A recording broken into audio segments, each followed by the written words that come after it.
नमस्कार एवरीवन। कैसे हो आप सब? उम्मीद है एकदम बढ़िया होंगे और अपनी हेल्थ का पूरा ध्यान भी रख रहे होंगे। साथ साथ आपकी पढ़ाई भी ज़बरदस्त चल रही होगी। तो जैसे कि मैं प्रीवियस क्लासेस में आपको बता चुका हूँ, हम सेल के बारे में पढ़ रहे हैं। और एक और चीज़ मैंने आपको साथ में डिस्कस की थी कि हम 30 डेज़ 30 इम्पॉर्टेंट टॉपिक कंप्लीट करेंगे, है ना?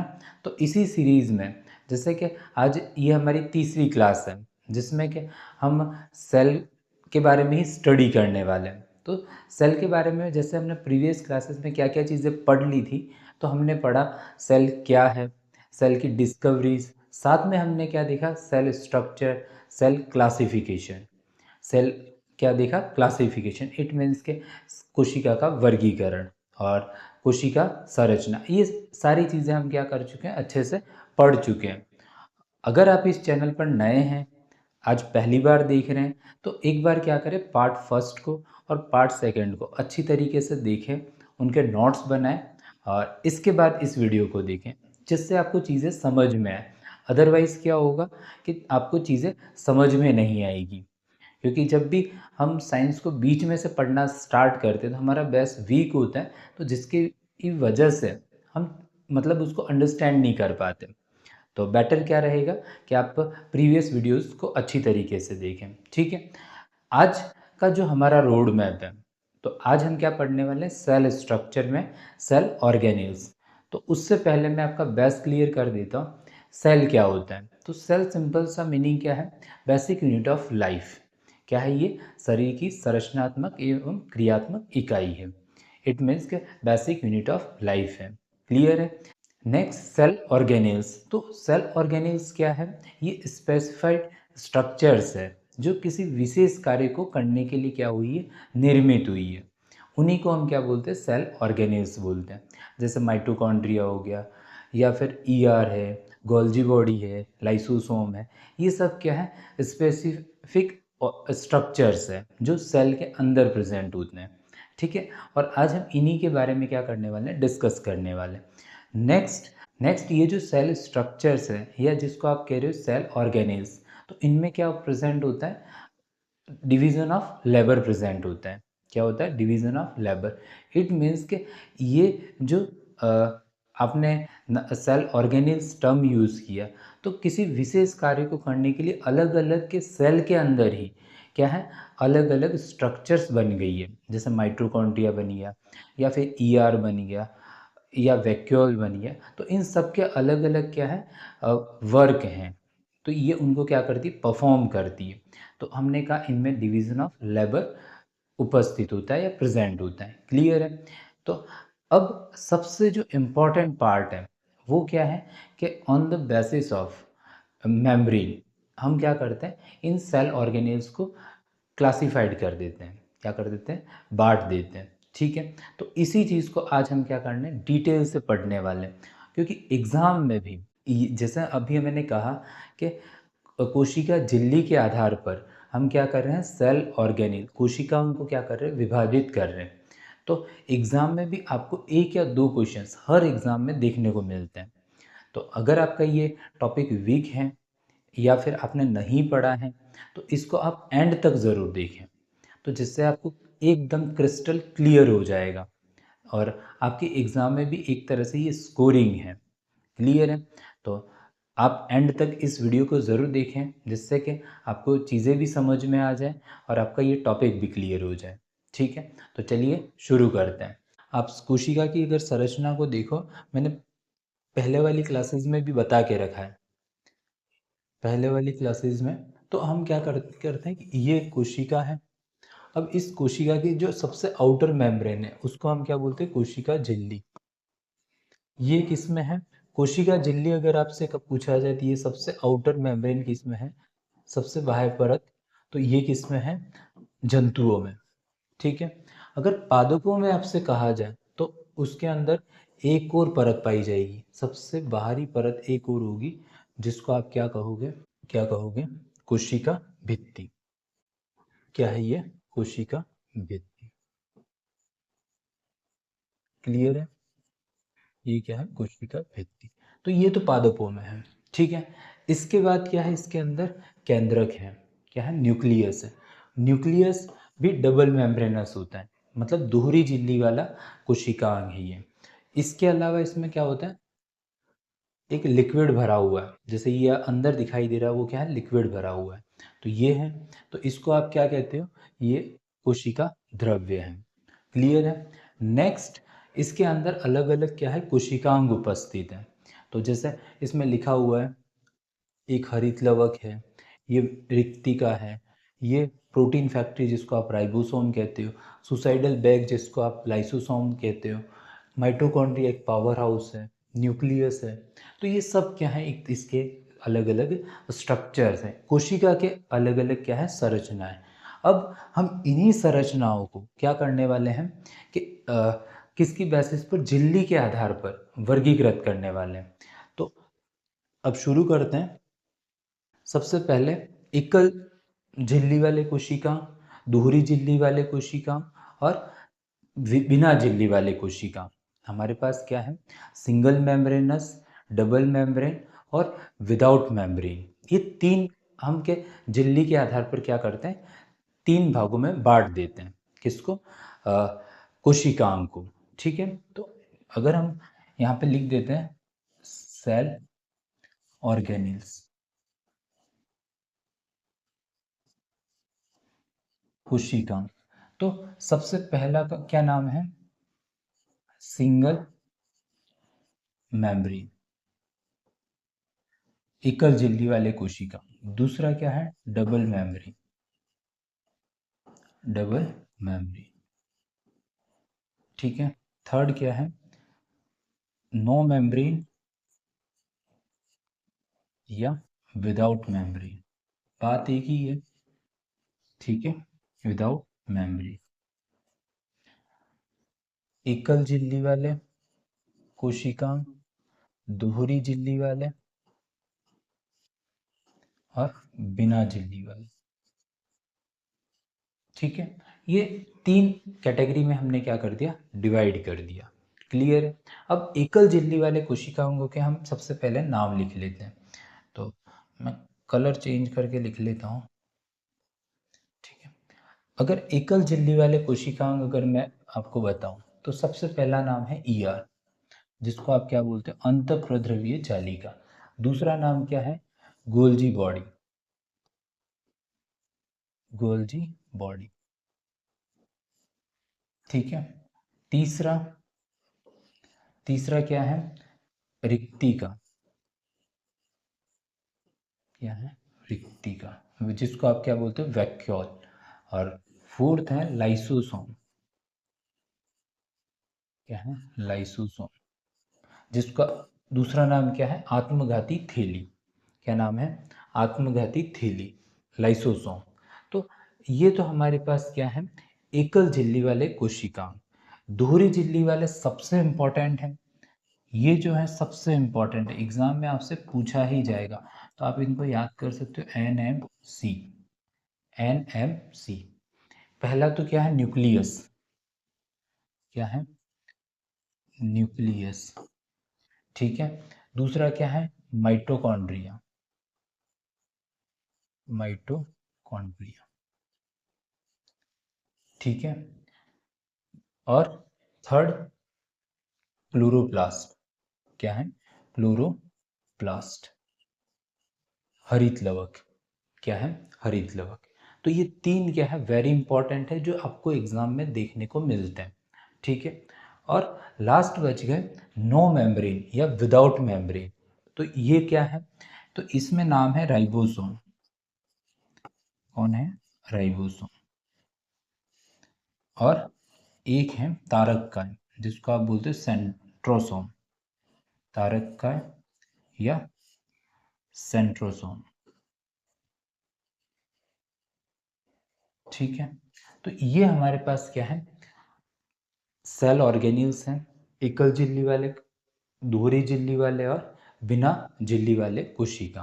अब एक एक करके हम क्या करते हैं, इनको स्टडी करते हैं। तो अब नेक्स्ट क्या करते हैं, सेल ऑर्गेन्यूल्स के बारे में एक एक करके स्टडी करते हैं। तो सबसे फर्स्ट हमारा क्या है, सिंगल मेम्ब्रेन। सिंगल मेम्ब्रेन में भी हम किसको पढ़ रहे हैं, ईआर को, एंडोप्लाज्मिक रेटिकुलम। ठीक है। एंडोप्लाज्मिक रेटिकुलम, अंतःप्रद्रव्य जालिका। क्लियर है। देखो हम यहाँ पर कुछ एक जो टर्मिनोलॉजी होगी वो ज़्यादातर क्या रहेगी, इंग्लिश रहेगी। कारण क्या है कि हम साइंस के स्टूडेंट हैं और साइंस के नहीं भी हैं तो हम ये जो साइंस का ओरिजिन हम मानते हैं वो किसको मानते हैं, लैटिन लैंग्वेज को या इंग्लिश को एक तरह से। तो जब इंग्लिश से ओरिजिन है तो इसके जो ज़्यादातर टर्म्स होंगे वो किसके होंगे, इंग्लिश के होंगे। तो हम जितना इंग्लिश के साथ अपने आप को क्या कर लें, हैबिचुअल बना लें, उतना हमारे लिए साइंस ईजी होगी। अदरवाइज़ क्या होगा, हमें यहाँ पे चीज़ें समझने में बहुत दिक्कतें आएगी क्योंकि हर वर्ड को हमें क्या करना पड़ेगा, ट्रांसलेट करना पड़ेगा और फिर उसको समझने की कोशिश करनी पड़ेगी। तो हम ऐसा नहीं कर सकते, ऐसा करने के लिए हमारे पास इतना समय भी नहीं है। कारण क्या है कि हम कॉम्पिटिटिव एग्ज़ाम की प्रिपरेशन कर रहे हैं, ना ही हमें क्या यहाँ पे पीएचडी करनी है, ना ही ऐसा है कि हमें कोई रिसर्च करना है।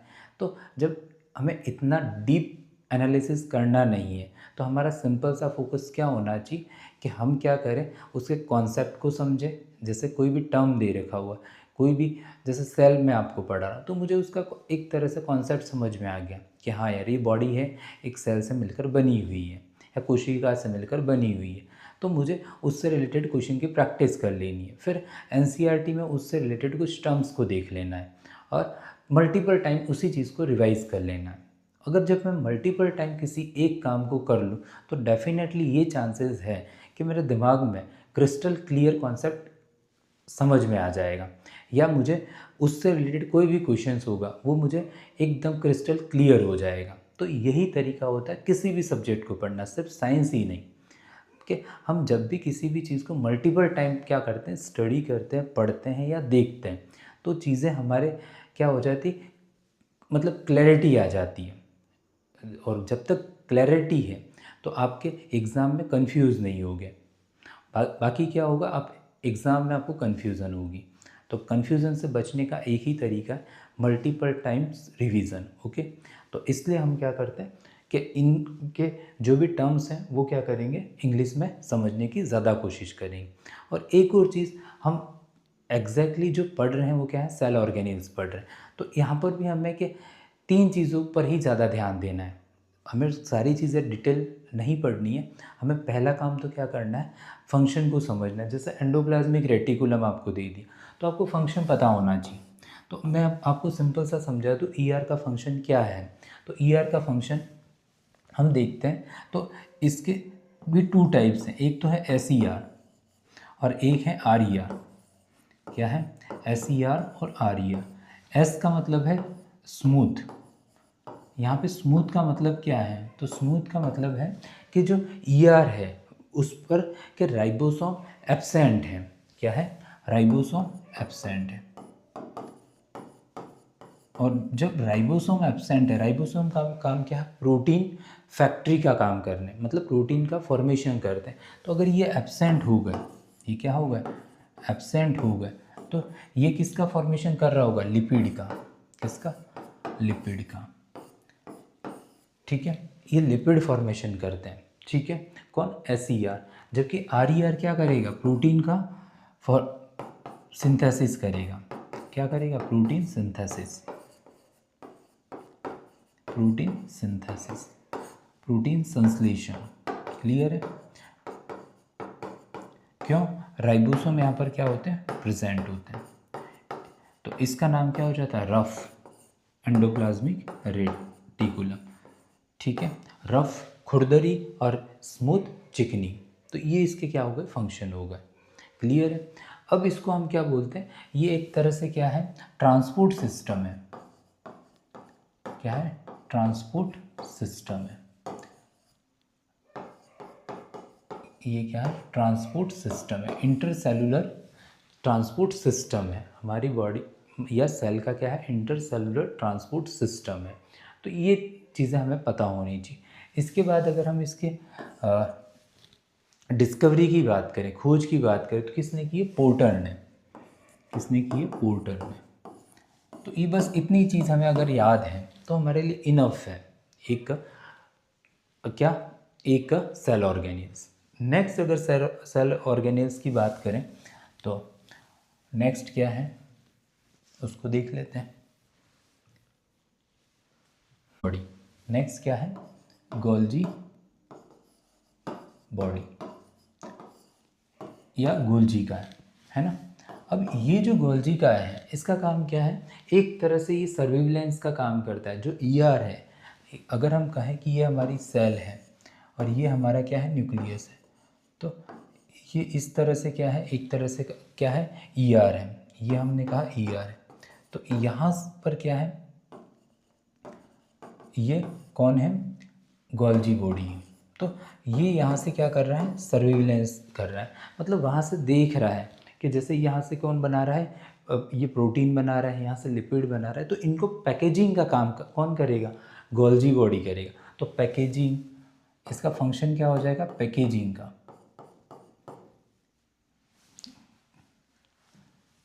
पैकेजिंग और मॉडिफिकेशन, मॉडिफिकेशन मतलब रूपांतरण, ठीक है। और लास्ट सिक्रीशन का काम करता है, पैकेजिंग, मॉडिफिकेशन और सिक्रीशन का काम करता है। और एक और इसका काम है पोस्ट ऑफिस, ठीक है, ठीक है, पोस्ट ऑफिस का काम करता है, ठीक है। तो ये कौन है, गोल्जी बॉडी। इसकी खोज की है, डिस्कवरी किसने की है, कैमिलो गोल्जी ने, कैमिलो गोल्जी। तो ये कुछ एक टर्म्स हमको पता होने चाहिए कि हाँ ये क्या होता है, गोल्जी बॉडी, और इसका काम क्या है, पैकेजिंग का काम है। क्या क्या पैकेजिंग का काम कर रहा है, तो जैसे ये हमारे पास सेल थी, सेल के अंदर क्या है, ईआर है, ईआर क्या कर रहा है कि एक लिपिड का फॉर्मेशन कर रहा है और दूसरा प्रोटीन का फॉर्मेशन कर रहा है। तो जब एक तो न्यूक्लियस कर ही रहा है, किसी पर एक तरह से ध्यान दे ही रहा है, लेकिन एक और अंदर है हमारे पास गोल्जी बॉडी, वो भी यही काम कर रहा है। एक तरह से निगरानी रखने का काम कौन कर रहा है कि कितना बना रहा है, और उनको पैकेजिंग का काम कौन करेगा, गोल्जी बॉडी करेगा, ठीक है। तो ये चीज़ हमने देखी। नेक्स्ट अगर हम देखें, नेक्स्ट अगर हम देखते हैं तो किसके बारे में बात करेंगे, लाइसोसोम। तो लाइसोसोम क्या है, ये भी एक सिंगल मेम्ब्रेन, क्या है, लाइसोसोम, ये भी क्या है, एकल झिल्ली कोशिकांग है। अभी तक हमने जो भी पढ़े वो सब क्या है, एकल झिल्ली कोशिकांग है, एकल झिल्ली कोशिका, ठीक है, एकल झिल्ली कोशिका। अब इसमें क्या होते हैं, 50 से ज़्यादा प्रकार के प्रोटीन एक तरह से पाचक एंजाइम पाए जाते हैं। 50 से ज़्यादा प्रकार के पाचक एंजाइम, डाइजेस्टिव जूस पाए जाते हैं,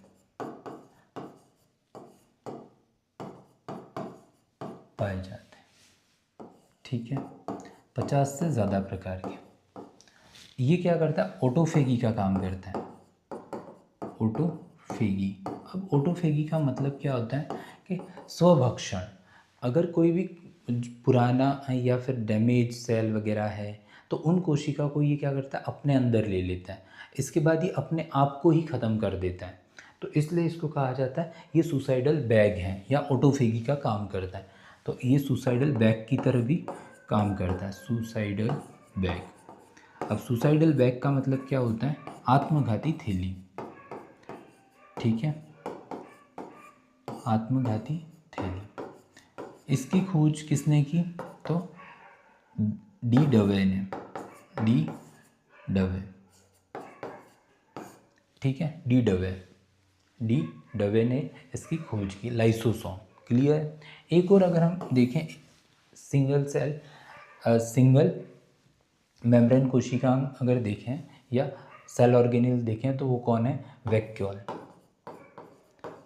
वैक्यूल को आप क्या बोलते हो, रिक्तिका, ठीक है। तो रिक्तिका जंतुओं में तो अनुपस्थित होती है, जंतुओं में अनुपस्थित, पादपों में उपस्थित होती है, पादपों में उपस्थित, और बड़ी होती है, कैसी होती है, बड़ी। काम क्या होता है इसका, फंक्शन क्या होता है, तो इसका फंक्शन होता है स्टोरेज का। क्या काम करता है, स्टोरेज। पादपों में जैसे सेलुलोज है, स्टार्च है, इनका क्या करेगा, स्टोरेज का काम करेगा। ठीक है। इसके बाद अगर हम देखें तो इसकी जो खोज है वो किसने की है, ल्यूवेन हॉक ने। ठीक है, ल्यूवेन हॉक ने। ठीक है, तो ये सारी चीज़ें इसका काम है, स्टोरेज और स्टोरेज, स्पेलिंग सही कर लेते हैं, स्टोरेज। ठीक है, संग्रहण का काम करती है। तो ये हमने 4 जो कोशिकांग पढ़े वो कौन से थे, एकल झिल्ली वाले कोशिकांग। अब नेक्स्ट हम देखते हैं दोहरी झिल्ली वाले कोशिकांग। नेक्स्ट कौन से देखते हैं, दोहरी झिल्ली वाले कोशिकांग, दोहरी झिल्ली वाले कोशिकांग। ठीक है, अब दोहरी झिल्ली वाले कोशिकांग में सबसे पहला नाम क्या है, तो वो है, तो दूसरा कोशिकांग अगर हम देखें तो वो क्या है, क्लोरोप्लास्ट। क्लोरोप्लास्ट, हरित लवक, इसको हम क्या बोलते हैं, हरित लवक। देखो ये जो हरित लवक है वो किस में प्रेजेंट होता है, पादपों में। और इसका काम क्या होता है, लवक का काम क्या होता है, पौधों, जो पेड़ पौधे होते हैं उनमें हरा कलर होता है, वो क्लोरोफिल के कारण ही होता है। और वहाँ पर होता है प्रकाश संश्लेषण, प्रकाश संश्लेषण। तो प्रकाश संश्लेषण के लिए ये महत्वपूर्ण है, फोटोसिंथेसिस के लिए। ठीक है, तो ये एक तरह का पिगमेंट है जो ग्रीन प्लांट्स में प्रेजेंट होता है, और काम क्या है, प्रकाश संश्लेषण, फोटोसिंथेसिस। तो फोटोसिंथेसिस से होगा क्या, तो फोटोसिंथेसिस से क्या होगा, फूड बनेगा। जैसे हमने अभी नाम लिया था power house of the cell कि, तो हमने कहा माइटोकॉन्ड्रिया, वैसे ही कि पादपों में भी क्या है, उनका शक्ति ग्रह है या कोशिका किचन है। तो कौन है ये, जो हरे पादप हैं, हरे पादप में भी के अंदर जो हरित लवक हैं, तो हरित लवक क्या कर रहा है, जो ग्रीन प्लांट्स है या पत्तियाँ हैं तो उनमें प्रेजेंट होता है, तो जिसकी वजह से क्या हो पाता है, प्रकाश संश्लेषण हो पाता है। तो प्रकाश संश्लेषण के लिए एक अभिक्रिया ज़रूरी है, 6CO2 + H2O, और ये कहाँ पर होगा, हरित लवक और प्रकाश। ठीक है, तो क्या बनेगा, C6H12O6, साथ में O2 रिलीज होगी प्लस ऊर्जा। तो ये क्या कहलाता है, एक तरह से प्रकाश संश्लेषण अभिक्रिया कहलाती है। ठीक है, तो अब क्या करते हैं, या फिर के दोहरी झिल्ली वाले कोशिकांग हैं उनको क्या करते हैं, एक एक करके स्टडी करते हैं। तो जिसमें सबसे पहला हम पढ़ेंगे माइटोकॉन्ड्रिया। क्या पढ़ेंगे, माइटोकॉन्ड्रिया।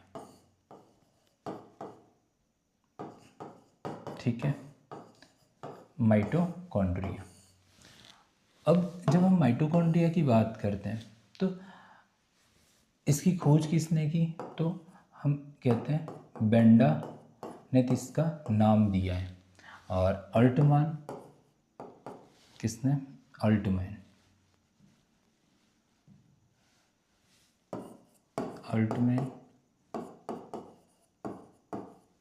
अल्टमैन ने इसका क्या किया, खोज की है। बेंडा और अल्टमैन ने इसकी क्या की है, बेंडा ने नाम दिया, अल्टमैन ने इसकी खोज की है।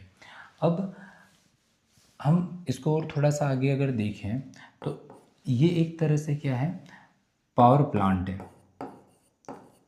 पावर प्लांट है। सिर्फ एनर्जी सिस्टम नहीं है, एक तरह से प्रोडक्शन हाउस है। क्या है, प्रोडक्शन हाउस है, मतलब किसी भी कंपनी को रन करने के लिए एनर्जी चाहिए। वैसे ही कि जो भी लिविंग ऑर्गेनिज्म है उनको चलाने के लिए, उनके फंक्शन को परफॉर्म करने के लिए एनर्जी चाहिए। तो ये सारी एनर्जी किससे मिल रही है, माइटोकॉन्ड्रिया से मिल रही है, क्योंकि इसको हम बोलते हैं power house of the cell. क्या बोल रहे हैं, power house of the cell. Clear है, कोशिका का शक्ति ग्रह बोलते हैं इसको हम, कोशिका का शक्ति ग्रह। कोशिका का शक्तिगृह। क्यों? क्योंकि इसमें रेस्पिरेशन भी होता है, कोशिकीय सेलुलर रेस्पिरेशन। क्या होता है? Cellular respiration. एटीपी भी बनते हैं, एटीपी सिंथेसिस भी होता है, एटीपी सिंथेसिस। ठीक है, तो इसकी वजह से हम माइटोकॉन्ड्रिया को क्या बोलते हैं? ये power house of the cell है, या कोशिका का शक्तिगृह या किचन। ठीक है, तो ये बहुत सारे इसके क्या है, अलग अलग नाम है। मैं आपको इसकी स्ट्रक्चर बता दूं तो कुछ इस प्रकार का ये दिखाई देता है, ये आपको कुछ ऐसा दिखाई देता है। ठीक है, तो एक तो ये जो F1 पार्टिकल है वो एटीपी सिंथेसिस करते हैं। ये डबल मेम्ब्रेनस है। आप और इसके साथ लिख सकते हो कि ये कैसा होता है, दोहरी झिल्ली वाला कोशिकांग है, दोहरी झिल्ली वाला कोशिकांग। ठीक है, फिर इनर मेम्ब्रेन और आउटर मेम्ब्रेन होती है, आंतरिक झिल्ली और बाहरी झिल्ली। और ये जो अंदर का आपको संरचना दिखाई दे रही है वो प्रोकैरियोट के समान है। कैसी है? प्रोकैरियोट। तो उसके समान दिखाई दे रही है क्योंकि इसका एक तो खुद का डीएनए होता है, राइबोसोम इसमें प्रेजेंट होती है। तो हम कहते हैं ये सेमी ऑटोनोमस ऑर्गन है। क्या है? सेमी ऑटोनोमस अर्ध स्वायत्त अंग है। ये जो माइटोकॉन्ड्रिया, इसको हमने एक नाम दे दिया सेमी ऑटोनोमस ऑर्गन है। ठीक है, क्योंकि ये खुद का अपना ओन डीएनए रखता है। ठीक है, तो इसकी वजह से इसको हम क्या बोलते हैं? Semi autonomous organ. और एग्जाम पॉइंट ऑफ व्यू से बहुत इंपॉर्टेंट है। ये दोहरी झिल्ली वाले जो भी कोशिकांग है वही वेरी इंपॉर्टेंट है, आपको एग्जाम में देखने को मिलेंगे, तो आपको इनको याद रखना है। क्लियर है? नेक्स्ट अगर हम देखें क्लोरोप्लास्ट या फिर हरित लवक। हरित लवक, अब हरित लवक क्या होता है कि जो पेड़ पौधे हैं उसमें हरे कलर के लिए, ग्रीन कलर के लिए कौन रेस्पॉन्सिबल है? ये हरित लवक ही जिम्मेदार है। ये एक तरह का पिगमेंट है, वर्णक है। क्या है? वर्णक। पादपों में 3 प्रकार के वर्णक होते हैं। पहले जो वर्णक होते हैं हम कहते हैं अवर्णी लवक। तो ये ज़्यादातर के जो अवर्णी लवक होते हैं भू प्लांट्स होते हैं, मतलब भूमि के अंदर होते हैं, उनको में कौन सा होता है? अवर्णी लवक। दूसरा होता है कि जैसे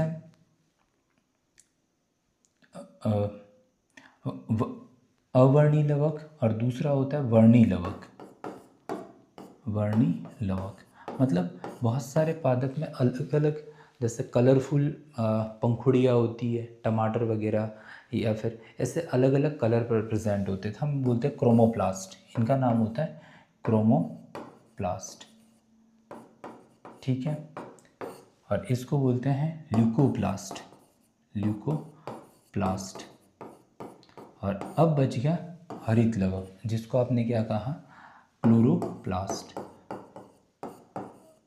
क्या वो बोला? क्लोरोप्लास्ट। तो ये क्या है? हरित लवक। तो ये पेड़ पौधों में प्रकाश संश्लेषण के लिए क्या है? रेस्पॉन्सिबल है, प्रकाश संश्लेषण। अब ये प्रकाश संश्लेषण क्या होता है? तो प्रकाश संश्लेषण का सिंपल सा मतलब क्या है कि जो पादप हैं या जो हरे पादप हैं वो प्रकाश की उपस्थिति में अपना भोजन स्वयं बनाते हैं, उसी को हम क्या बोलते हैं? प्रकाश संश्लेषण। इसके लिए 4 घटक रेस्पॉन्सिबल हैं। पहला CO2, दूसरा जल, और प्रकाश और हरित लवक। ये 4 घटक मिलकर क्या करते हैं? ग्लूकोज बनाते हैं, साथ में ऑक्सीजन देते हैं। तो इस प्रक्रिया को क्या कहा जाता है? प्रकाश संश्लेषण। तो चारों घटक के हम ऐसा लिख सकते हैं CO2 प्लस H2O, ये दोनों मिलेंगे कहाँ पर? हरित लवक और प्रकाश की उपस्थिति में। प्रकाश की उपस्थिति में तो क्या बनाएंगे? C6H12O6, साथ में ऑक्सीजन रिलीज करेंगे। इसी को हम क्या कहेंगे? ये क्या है? प्रकाश संश्लेषण है। क्लियर है? अब ये जो हरित लवक है ये सारी चीज़ें क्या कर रहा है? मतलब उत्पन्न कर रहा है, ऊर्जा एक तरह से क्या कर रहा है? उत्पन्न कर रहा है। तो इसी ऊर्जा पर के बाकी जो भी के विषमपोषी जीव हैं वो निर्भर रहते हैं। क्लियर है? तो ये हमने क्या इसके बारे में स्टडी की? हरित लवक। और ये जो हरित लवक है ये भी कैसा है, दोहरी झिल्ली वाला कोशिकांग है, दोहरी झिल्ली वाला कोशिकांग है, कोशिकांग। ठीक है, अब लास्ट हमारे पास एक बच गया, ठीक है, केंद्रक या न्यूक्लियस। ये भी क्या है, दोहरी झिल्ली वाला कोशिकांग है, दोहरी झिल्ली वाला कोशिकांग वाला कोशिकांग। ये क्या है, सेल का ब्रेन है, brain of the cell, brain of the cell, brain of the cell. कोशिका का क्या है, एक तरह से ब्रेन है, मस्तिष्क है। कौन, केंद्रक। ये मध्य में स्थित होता है और दोहरी झिल्ली है तो मतलब इसकी जो एक केंद्रक झिल्ली है, केंद्रक झिल्ली के बाहर भी एक और झिल्ली उपस्थित होती है। तो इस तरह से ये डबल मेम्ब्रेनस होता है। इसमें डीएनए और आरएनए होता है। क्या होता है, जिसको आप क्या बोलते हो, डीएनए अथवा आरएनए। जेनेटिक मटेरियल भी इसी में होता है, आनुवांशिक पदार्थ, आनुवांशिक पदार्थ भी इसमें उपस्थित होता है।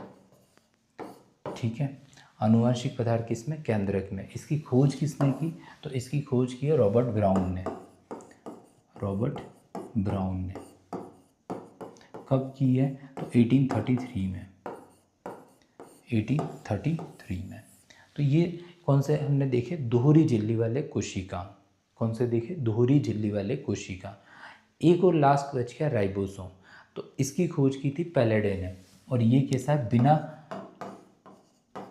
जैसे अगर हम राइबोसोम की बात करें, क्या, राइबोसोम, तो ये जो राइबोसोम है ये बिना झिल्ली वाला कोशिकांग है। इस पर मतलब झिल्ली नहीं उपस्थित है। क्या नहीं है, झिल्ली नहीं उपस्थित है, बिना झिल्ली वाला कोशिकांग, बिना झिल्ली वाला कोशिकांग।